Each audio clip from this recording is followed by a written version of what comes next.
Shalom, Bapak Ibu Saudara. Kita teruskan studi kita, kristalisasi, masih di kitab Yeremia. Kali ini kita ambil tema dari pasal 26, cerita ini mengenai Yeremia yang mau dibunuh karena menubuatkan kemusnahan bait suci dan juga kota Yerusalem. Ini terjadinya pada ayat 1 pada permulaan pemerintahan Yoyakim anak Yosia. Jadi kita tahu Yeremia melayani selama 47 tahun. Dia 18 tahun di zaman Yosia. Ini hanya satu-satunya raja yang baik. Kemudian itu Yoahas dulu hanya 3 bulan, ya. Kemudian baru Yoyakim, ini 11 tahun dia memerintah. Kemudian 3 bulan lagi itu yang namanya Yoyakin atau Yekonya. Ini yang dibuang ke Babel. Jadi habis Yoyakim itu ada Yoyakin pakai N di belakang, itu yang dibuang ke Babel. Beserta pemuka Yehuda atau semua pandai besi apa semuanya, ya. Kemudian ada lagi 11 tahun raja kelima itu Sedekia. Nah, ini di serangan terakhir di tahun ke-11-nya itu runtuhlah kerajaan Yehuda.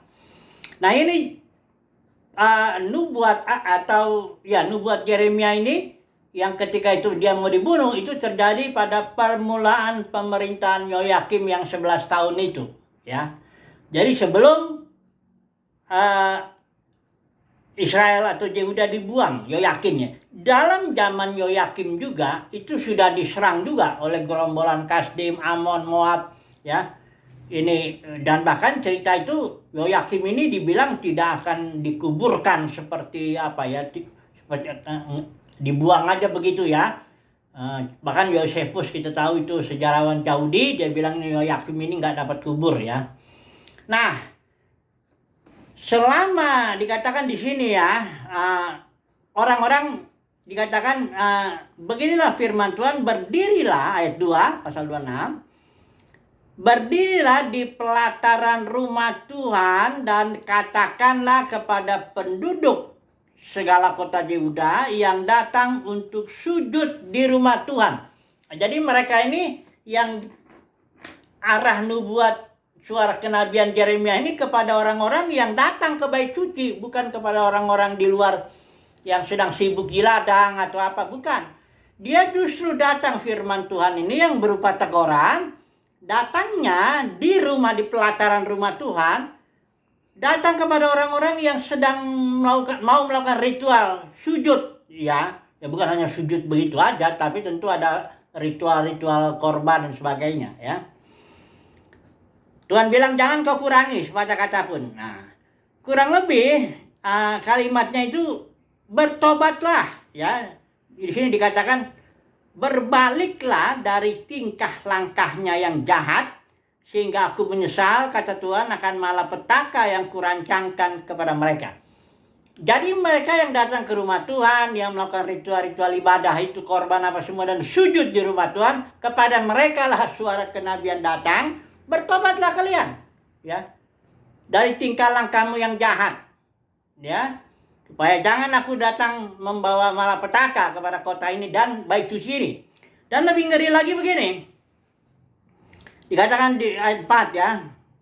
Beginilah firman Tuhan, ya. Jika kamu tidak mau mendengarkan aku, tidak mau mengikuti Tauratku yang telah kubentangkan di hadapanmu, dan tidak mau mendengarkan perkataan hamba-hambaku para nabi yang terus-menerus kuutus kepadamu, tetapi kamu tidak mau mendengarkan, ayat 6, maka aku akan membuat rumah ini, artinya rumah Tuhan itu bait suci, sama seperti Shilo, dan kota ini menjadi kutuk bagi segala bangsa di bumi. Shilo itu arti di daerah Efraim. Kita tahu ketika Israel itu masuk ke tanah Kanaan, itu dipimpin oleh Yosua. Yosua itu berasal dari suku Efraim, ya. Jadi Shilo itu daerah Efraim, di mana disitulah selama ini tabut perjanjian Tuhan itu, yang dari Musa itu, yang dibawa dari padang gurun itu, ya. Nah, selama itu turun-temurun imam-imam, ya tentu suku Lewi yang melayani. Itu di zaman Samuel ada seorang yang namanya itu Hakim Eli. Itu di zaman itu hakim ya, yang memerintah ya. Hakim Eli ini yang punya anak namanya Hofni dan Pinehas. Nah, ini dua anak ini emang nakal ini. Ini dia nggak menghormati korban Tuhan ya. Dan memang Imam Eli juga rakus. Dia juga merampas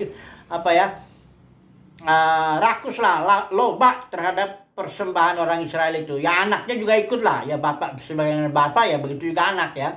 Tapi Hofni dan Pinehas ini lebih jahat lagi. Dia bahkan tidur dengan perempuan-perempuan yang melayani di bait suci itu ya.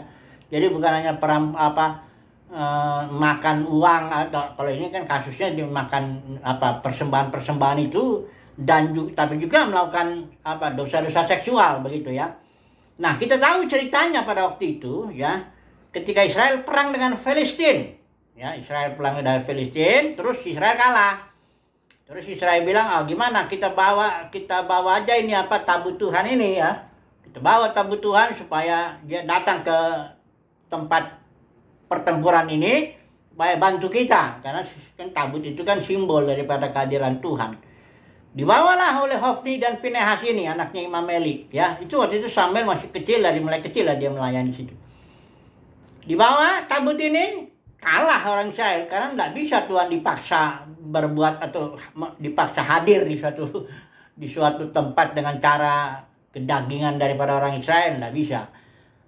Kalau orang Israel dirampas tabutnya itu, ya tabut Tuhan itu, datang ke daerah Filistin berapa bulan itu, dan setelah itu tidak pernah lagi kembali ke Shilo ini. Jadi bait suci atau kemah yang di Shilo itu ya udah nggak pernah ada lagi. Barulah setelah zaman Daud mengambil tabut itu, ditaruh dalam kemah di kota Sion, kota Daud ya, Yerusalem.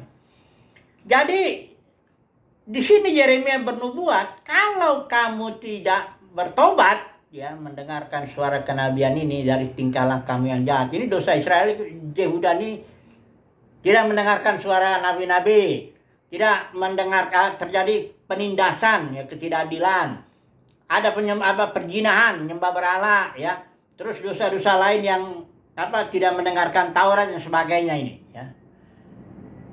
Jadi diancam begini ya, ini aku akan membuat rumah ini sama seperti Shilo, ya udah runtuh ya. Dan memang benar dinubuatkan, dan kejadiannya itu tahun 586. Ini kan zaman Yoyakim ya. Yoyakim dulu 11 tahun, baru 3 bulan ini Yoyakim dibuang ke Babel. Setelah itu 11 tahun lagi Sedekia. Nah inilah baru runtuhlah di sini itu Nebukadnezar oleh Raja Babel itu. Bait suci itu hancur rata. Bukan hanya bait suci, istana raja juga dihancurkan, tembok-tembok Yerusalem dihancurkan. Yerusalem menjadi kota ini menjadi runtuhan lah, kira-kira begitu. Ya. Karena ternyata mereka nggak mau mendengar, ya. Dan memang bahkan Yeremia, di sini ceritanya dia mau dibunuh. Ini lucu ya. Yang bunuh bukan siapa-siapa, kan ini Yeremia ini khotbahnya tuh di pelataran rumah Tuhan. Yang membunuh itu ayat 7, para imam, para nabi, ini nabi-nabi palsu tentunya ya. Karena nabi palsu itu banyak di zaman Yeremia itu. Jadi ketika Yeremia ngomong, itu banyak nabi-nabi palsu, para imam ya. Dan juga seluruh rakyat mendengar Yeremia mengucapkan perkataan-perkataan itu dalam rumah Tuhan. Ya didengarnya dia kata dalam rumah Tuhan. Lalu ayat 8, sesudah Yeremia selesai mengatakan segala apa yang diperintahkan Tuhan untuk dikatakan kepada seluruh rakyat itu, maka perhatikan ya, para imam itu satu ya, kedua para nabi, dan ketiga juga seluruh rakyat itu menangkap Yeremia ini dan berkata, engkau harus mati. Ya. Alasannya begini, ayat 9. Mengapa engkau bernubuat demi nama Tuhan dengan berkata rumah ini akan sama seperti Shilo? Jadi mereka tuh nggak mau dengar peringatan atau supaya bertobat, mereka nggak mau mereka. Mereka mau dengar yang hal-hal yang bersifat ya damai sejahtera lah, aman-aman lah. Tuhan berkati kita nggak akan ngalamin apa-apa, nggak akan ngalamin perang, pedang, penyakit, nggak ada. Pendeknya yang enak. Ya siapa yang telinga orang kan umumnya ya ingin yang begitu kan.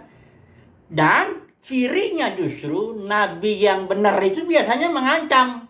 Kasih kau kalau nggak bertobat kau hancur. Ya. Nah nabi palsu itu umumnya bicara yang damai. Nanti kita lihat di bagian lain ada tuh. Nabi Jeremia berhadapan dengan Nabi Hananya. Ya. Jadi nabi-nabi palsu ini selalu ngomong damailah, nggak apa-apa, udah kita ritual aja, biasa aja, korban ya, sujud di rumah Tuhan, nggak ada apa-apa kok. Ya. Jadi orang yang nggak ada teguran, nggak ada hajaran, nggak ada ini, jadi semuanya damai-damai, padahal nggak begitu kenyataannya, ya. Nah, kemudian datanglah para pemuka Yehuda. Ini jadi ada berapa kelompok kategori nih. Ada yang pertama para imam, para nabi, dan seluruh rakyat. Ini yang nangkap Yeremia nih. 3 kelompok ini. Para imam, para nabi, seluruh rakyat yang di sekitar rumah Tuhan. Nah kemudian setelah itu tahu kasusnya para pemuka, ya, ini orang-orang politik lah ya. Duduk situ, ya, di rumah Tuhan. Nah, disinilah bicara, ya, berkata para imam, para nabi itu jelas dia bicara kepada para pemuka, ya. Jadi para imam dan para nabi nih di ayat yang 11 ini yang lebih kuat mendorong supaya Nabi Yeremia ini mati. Ayat 11 perhatikan. Kemudian berkatalah para imam yang pertama dan yang kedua para nabi itu bicaranya kepada siapa? Kepada para pemuka dan kepada seluruh rakyat. Menghasut juga ini para imam dan para nabi yang melayani di bait, melayani tanda kutip ya, melayani di bait suci ini. Dia bilang begini, ayat 11, orang ini, maksudnya Yeremia, patut mendapat hukuman mati. Sebab ia telah bernubuat tentang kota ini seperti yang kamu dengar dari dengan telingamu sendiri. Nah, kemudian disinilah ada yang membela ya para pemuka itu maupun ada para tua-tua. Nah, 17 juga bilang ke depan dibilang gini. Mika orang Mereset itu di zaman Hizkia, ini juga sudah menubuatkan di zaman Hizkia sudah datang nubuat itu. Dikatakan nubuatnya begini. Sion akan dibajak seperti ladang dan Yerusalem akan menjadi timbunan puing. Dan gunung bait suci akan menjadi bukit yang berhutan. Itu di zaman Nabi Yesaya juga itu, Hizkia itu, zaman Raja Hizkia, raja yang baik itu. Ini datang juga nubuat yang mengerikan ini. Sion akan dibajak. Nah tapi ayat 19 respon daripada Hizkia. Dia bilang begini, apakah Hizkia Raja Yehuda beserta segenap Yehuda membunuh si Mika ini? Tidakkah ia takut akan Tuhan sehingga ia mohon belas kasihan Tuhan? Maksudnya Raja Hizkia justru dia meminta belas kasihan Tuhan agar Tuhan menyesal akan malapetaka yang diancamkannya atas mereka. Terus barulah di sini para tua-tua termasuk pemuka itu bilang, maukah kita mendatangkan malapetaka yang begitu besar atas diri kita sendiri? Jadi Yeremia itu diselamatkan nyawanya bukan oleh para nabi, para imam ya. Karena lawannya Yeremia itu memang yaitu para nabi Yeremia ini lawannya langsung itu ya para imam dan para nabi palsu yang melayani di bait suci itu. Ini penyakit ini. Rakyat atau para pemuka itu sebenarnya ya dia karena dihasut-hasut aja oleh para imam dan nabi itu. Sebenarnya mereka enggak. Ya. Kita lihatlah contohnya di zaman Yesus itu. Itu rakyat itu mayoritas berteriak salibkan dia itu kenapa? Kitab Injil mengatakan itu para imam ahli Taurat orang Farisi itu dia menghasut rakyat. Sehingga rakyat ini berteriak salibkan dia. Dan memang kalau kita tahu ceritanya penangkapan Yesus di Taman Getsemani itu pakai tentara bait suci itu. Bukan tentaranya Pilatus, bukan. Tentara Pilatus baru kasus penyaliban. Tapi waktu nangkap Yesusnya itu yang bawa pentung, bawa apa semuanya itu pasukan bait suci, karena waktu itu bait suci diberi otoritas untuk mengatur juga kehidupan sosial sampai tingkat tertentu lah ya, menghukum orang sampai tingkat tertentu ya. Kalau dengan pecut nggak boleh 40 kali, 39 kali, dan tidak boleh hukum mati ya. Dikasih kekuasaan itu bait suci itu oleh orang Roma. Jadi ini memang ini biangnya, ini bisa dibilang ini penyakitnya itu jadi dalam bait suci itu. Ini lucu ya.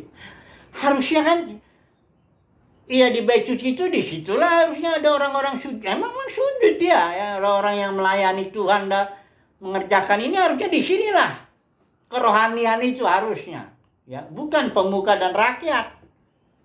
Tapi kenyataannya inilah dia, di zaman Yeremia justru para pemuka dan rakyat ini akhirnya bilang kan, memang nggak pantas ini. Ayat 16 coba perhatikan ini.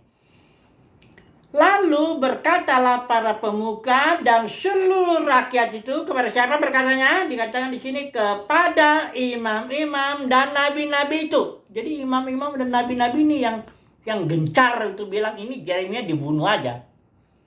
Tapi justru para pemuka dan seluruh rakyat bilang, orang ini, kata Nabi Yeremia, tidak patut mendapat hukuman mati. Sebab ia telah berbicara kepada kita demi nama Tuhan. Saudara perhatikan nggak di sini ceritanya ini, ya? Bagaimana ternyata bahwa orang-orang yang melayani di bait suci itu ternyata orang yang disitulah dosa itu, yang disitulah sumber kebobrokan itu di situ, ya, bukan rakyat atau para pemuka itu.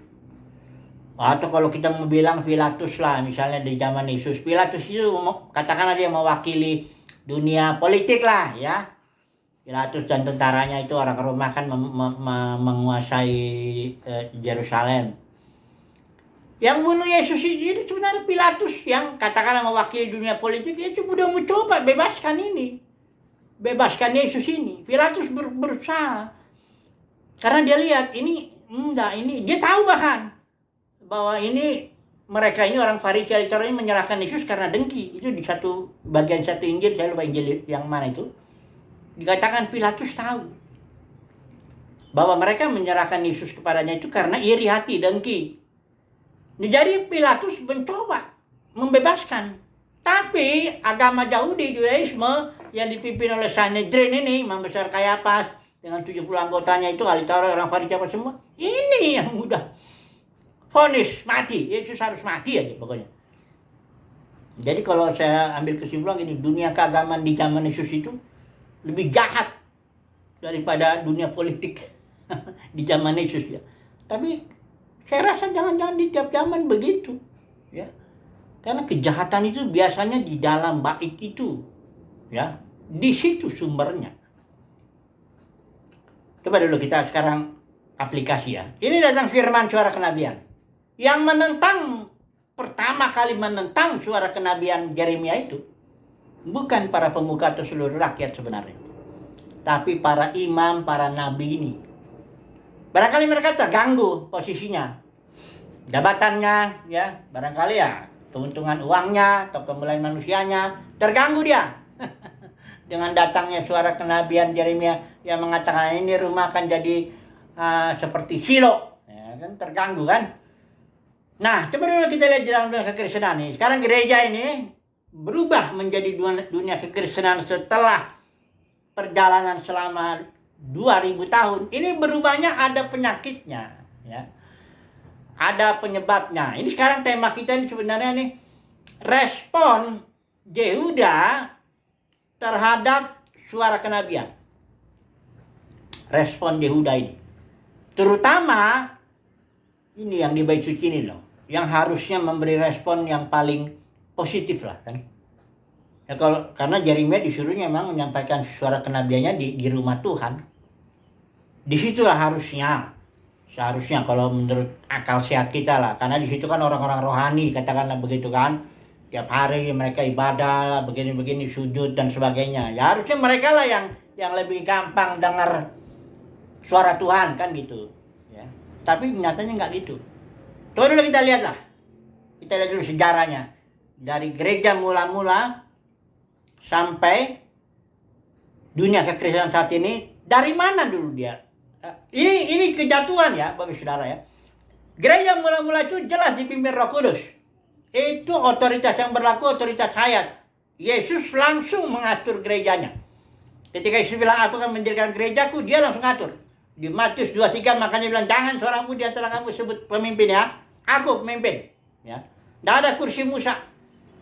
Nggak ada otoritas jabatan, nggak ada otoritas pemimpin dalam arti ngatur-ngatur rumah Tuhan, nggak ada manajer-manajer. Manajernya cuma satu, Yesus. Dia yang membuat tujuan, misi, dan visi. Kalau dalam manajemen itu planning, organizing, leading, controlling. Itu Yesus yang bikin. Paulus itu, sekalipun dia pemimpin organisme. Dia nggak ngatur. Dia nggak membuat rancangan. Beginilah pekerjaan misi saya. Ini dulu, ini dulu. Nggak ada. Paulus itu tawanan roh. Dia ngikutin aja pimpinan roh. Dia pernah dilarang, jangan pergi ke Asia. Oleh Roh Kudus, dilarang. Jangan. Kau arahkan pergi ke sana. Akhirnya ke kota apa deh? Makedonia, Eropa. Ya.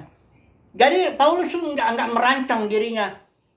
Saya akan pergi ke sini, bikin program begini. Nggak ada itu. Ya. Lihat sebagai budak. Budaknya roh ya, tawanan. Makanya Paulus bilang dia adalah tawanan. Tapi setelah gereja mula-mula dipimpin oleh Yesus ini, mulailah terjadi kejatuhan. Dalam ini karena sudah berulang-ulang saya sebutnya, nggak usah lagi saya carilah ayatnya itu. Sudah bisa baca, kita baca Kisah Rasul 20.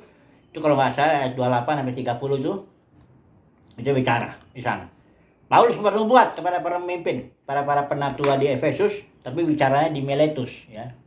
Paulus bilang, dari antara kalian ada serigala ganas, kata Paulus, aku tahu. Kata Paulus, ada serigala ganas karena kami menyerang kalian para pemimpin. Dan karena serigala ganas itu enggak menyayangkan kawanan domba, maka kalian ini oleh ajaran palsu, karena serangan serigala ganas itu, kalian akan mengajarkan ajaran palsu untuk menarik murid-murid kepada diri kalian. Jadi murid-murid yang tadinya ditarik oleh Roh Kudus, dipimpin oleh Roh Kudus, karena ya di Kisah Para Rasul itu yang 28 pasal itu Roh Kudus itu ada 70 kali muncul istilah Roh Kudus memimpin, Roh Kudus membisik, ya ada penuh Roh Kudus melarang, semuanya itu ada 70. Karena memang Roh Kudus yang pimpin gereja mula-mula itu.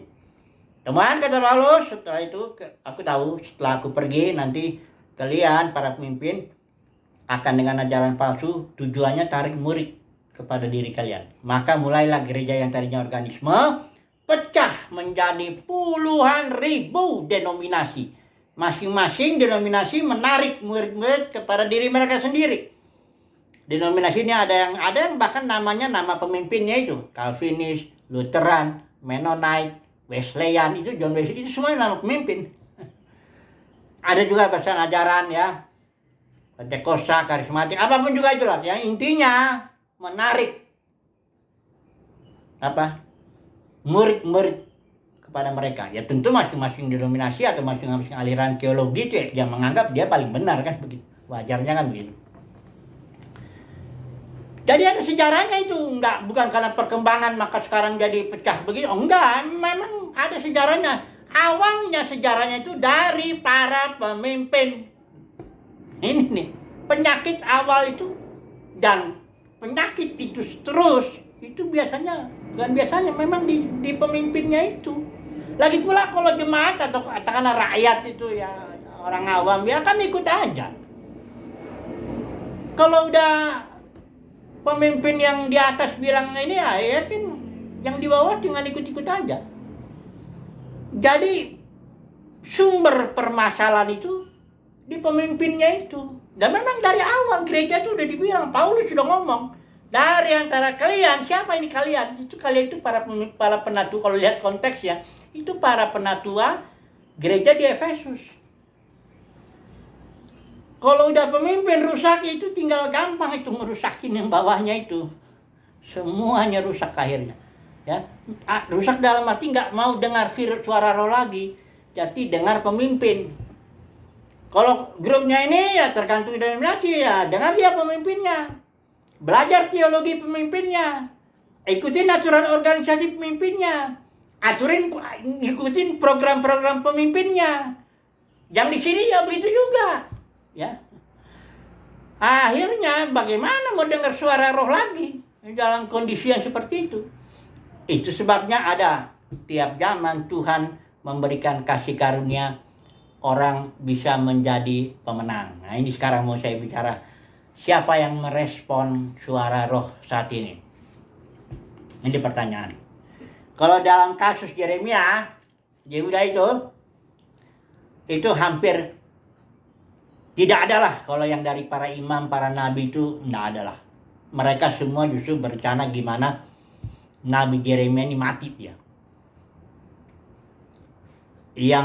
Maka di sini ada yang menyelamatkan Yeremia ini Ahikam bin Safan. Ini saya yakin ini bukan dia di kalangan para imam dan nabi itu, bukan. Ada yang menyelamatkan Yeremia dari serangan para imam dan nabi palsu ini ya. Jadi kalau mau dibilang respon yang baik itu di tiap zaman ini, sekarang kita lihat dulu gereja, itu adalah orang-orang yang mendapat kasih karunia untuk telinganya bisa mendengar. Bukan orang-orang yang petinggi-petinggi, istilahnya yang para imam, ya, nabi-nabi palsu, yang punya jabatan, punya otoritas, yang ngatur rumah Tuhan. Bukan di situ. Bukan. Karena kalau mereka mendengar suara Tuhan di situ, harus keluar dari situ. Nggak mungkin lagi. Ya. Saya yakin itu yang mendapat kasih karunia itu orang-orang biasa aja. Ya. Orang-orang biasa, tapi dia mendapat kasih karunia sehingga telinganya bisa mendengar suara kenabian, bisa mendengar firman Tuhan. Maka itu dia bisa memberi respon yang positif. Iman itu, kata Paulus, timbulnya dari pendengaran. Pendengaran akan firman Tuhan. Jadi ini kuncinya tuh di telinganya ini. Tapi lihat ya, kalau udah para nabi ya yang punya jabatan di rumah Tuhan ini di tiap zaman tuh biasanya ini justru sumber masalahnya. Di zaman Yesus begitu juga. Sanhedrin itu masalahnya. Ya. Para pemimpin itu ya memang nggak dapat kasih karunia. Atau coba dulu saya baca dulu sebelum saya ambil kesimpulan dulu ya. Kalau dipikir-pikir ya, kenapa orang nggak percaya itu, orang Yahudi nggak mau percaya Yesus? Karena Yesus kan udah begitu luar biasa, bangkitin orang mati, yang kerasukan disembuhkan, yang lapar dikasih makan, semuanya perbuatan itu seharusnya ya, logikanya akal sehat kita, ini harusnya Sanhedrin itu percaya kepada Yesus ya, bahwa dia Mesias harusnya. Tapi saudara lihat di dalam Yohanes pasal 12 itu dijelasin di situ oleh Rasul Yohanes, kenapa orang Yahudi tidak bisa percaya. Coba dikatakan, coba saya baca ya Yohanes 12 ya, sebelum kita ambil kesimpulan di sebentar ini. Ayat ke-37. Dan meskipun Yesus mengadakan begitu banyak mujizat di depan mata mereka, terutama para pemimpin itu, namun mereka tidak percaya kepadanya. Kan kadang-kadang ini, kenapa ya? Jawabnya Rasul Yohanes begini, supaya genaplah firman yang disampaikan oleh Nabi Yesaya. Jadi emang karena sudah dinubuatkan, engkau nggak bakal percaya. Perhatikanlah nubuatnya Yesaya ini. Tuhan, siapakah yang percaya kepada pemberitaan kami? Kepada siapakah tangan kekuasaan Tuhan dinyatakan? Sudah dinubuatkan begitu. Jadi sudah diputuskan jauh sebelumnya, ya, bahwa engkau tidak akan dengar suara Tuhan. Ayat 39. Karena itu mereka, itu orang-orang Yahudi itu tidak dapat percaya. Kenapa? Sebab Yesaya juga telah berkata begini, ia telah, Tuhan maksudnya, telah membutakan mata dan mendegilkan hati mereka. Bayangkan itu. Jadi Tuhan sendiri ya udah putuskan, aku nggak mau kasih karunia kepada kamu. Karena itu hak kedaulatan Tuhan itu. Tuhan ngomong sama Musa, aku mau memberikan kasih karunia kepada siapa aku mau. Tapi aku juga mau mengeraskan hati siapa yang aku mau. Di sini keputusan Tuhan mengeraskan hati Sanhedrin itu, sehingga dia tidak bisa dengar dan tidak bisa percaya. Ya, perhatikan di sini. Ia telah membutakan mata mereka, mendegilkan hati mereka, supaya mereka jangan melihat dengan mata dan menanggap dengan hati. Jadi maksudnya diputuskan. Inilah kedaulatan Tuhan.